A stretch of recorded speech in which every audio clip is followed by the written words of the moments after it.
Ya, digadang-gadang ada 5 jenderal TNI yang disebut punya kesempatan menjadi capres ataupun cawapres dan beberapa tokoh politik lainnya.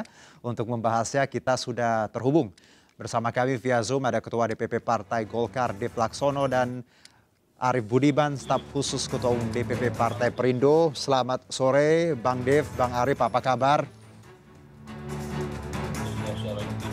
Oke, ya ini ada sedikit...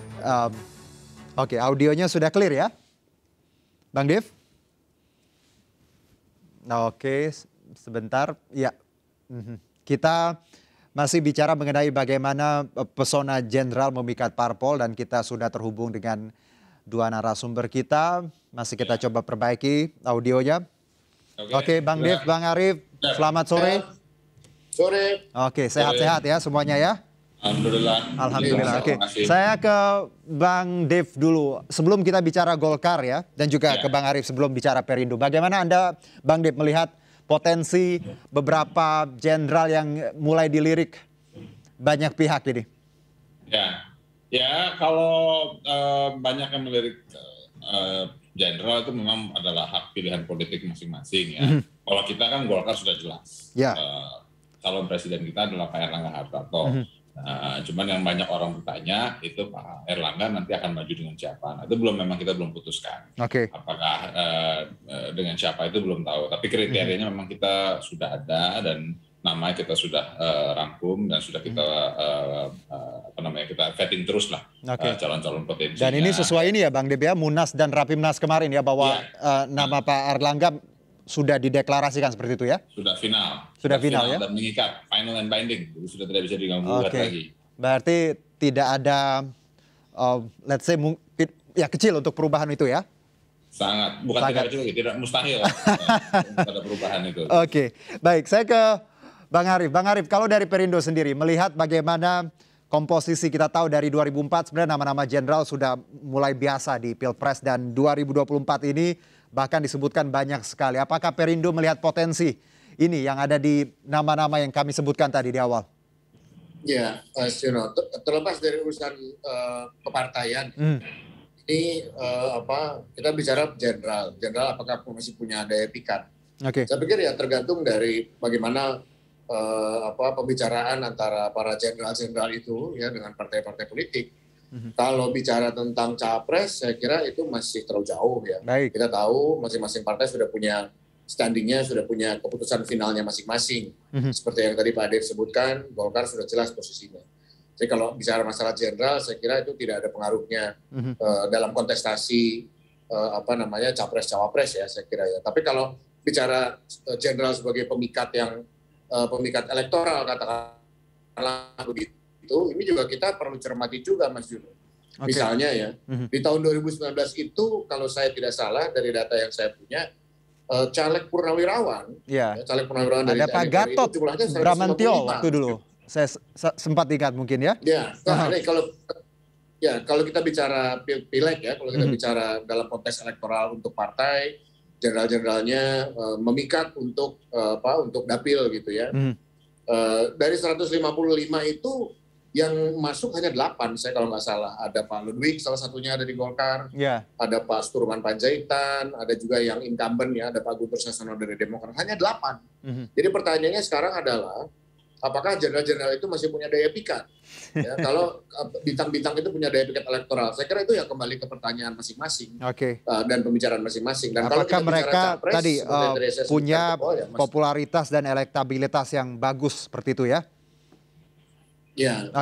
Kalau capres saya kira terlalu jauh ya kalau kita bicara itu. Ya, mungkin cawapres seperti itu ya, Bang Arief ya? Lebih jauh lagi. Lebih jauh lagi. Saya ke Bang Dev. Bang Dev, kita tahu biasanya ini kan ya kita lihat irisan-irisan ketika ada survei yaitu sipil dan militer atau sipil, let's say TNI or Polri kadang juga. Golkar melihat atau mempertimbangkan ini bahwa sipil dan militer ini bisa jadi formula mungkin atau ya biasa aja sebenarnya?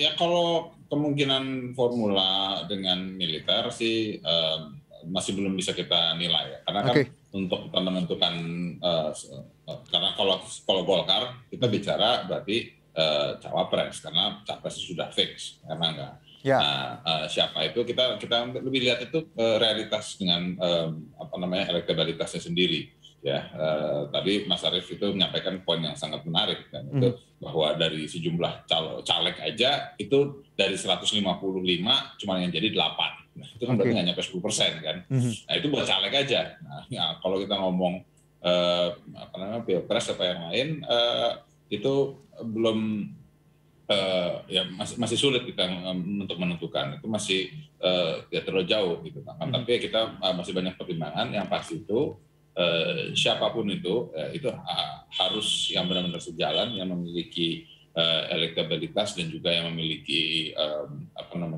kemungkinan untuk menaikkan pasangan itu untuk menuju kemenangan. Oke, saya ke Bang Arief. Bang Arief, dari nama-nama yang ditawarkan di awal ada Gatot Nurmantio, Andika Perkasa, Pak Muldoko juga, ada Pak Prabowo dan juga Doni Monardo. Let's not forget ada AHY juga disebutkan. Dari nama-nama itu, siapa menurut Anda yang paling besar kansnya? Walaupun tadi Anda menyebutkan sebenarnya kalau dari militer juga belum lah untuk capres ataupun cawapres. Ya, saya pikir ya kembali lagi ya sulit juga gitu. Kita bicara misalnya kita bicara bagaimana Pak Gatot Nurmantio pada tahun-tahun lalu mencoba untuk masuk ke gelanggang. Ya. Lalu banyak sekali challenge-nya ya buat beliau. Kemudian Pak Andika sekarang masih aktif sebagai Panglima TNI. Jadi saya pikir terlalu jauh kalau kita bicara kans gitu ya. Apalagi seperti kita ketahui generasi TNI dalam pengamatan saya, generasi TNI yang mahir dalam berpolitik itu jebolan Orde Baru semua tuh Mas. Oke. Nah, apalagi hari ini politik demokrasi kita sudah jauh sekali landscape-nya dari masa lalu. Sehingga bagi para jenderal-jenderal yang bintangnya bersinar banyak itu, apakah mereka kemudian bisa menyesuaikan diri dengan iklim demokrasi hari ini gitu ya. Jadi variabelnya terlalu banyak kalau kita bicara masalah capres yang kemudian jenderal yang disandingkan dengan proses kandidasi untuk calon presiden atau calon wakil presiden. Oke. Kalau saya ke Bang Dev, sama Bang, dari nama-nama itu menurut Anda ya siapa yang kansnya oke lah untuk 2024, walaupun tadi kalau Bang Arief sih agak pesimis ya untuk nama-nama itu. Iya. Iya, nggak gini. Kalau kita melihat jenderal ya atau personil TNI, kita lihat itu disiplinnya, kemampuan memimpinnya, terus juga exposure kepada organisasi besar. Nah kan tapi begitu masuk ke politik kan ya semuanya udah berubah gitu kan. Kalau misalnya dulu di PMI ya itu komando jelas gitu kan, dari A, B, C sampai turun sampai bawah. Nah, di dalam politik kebijakan di atas tuh kadang-kadang belum tentu inline gitu dengan keputusan di bawah gitu ya. Seringlah terjadi perbedaan-perbedaan. Nah, contoh simpel lagi, kalau misalnya kayak Pilpres, koalisi di tingkat nasional itu bisa berbeda dengan koalisi di tingkat provinsi atau kabupaten kota. Jadi nggak selamanya semuanya itu selalu nyambung dan smooth gitu. Yeah. Nah, jadi untuk sampai dengan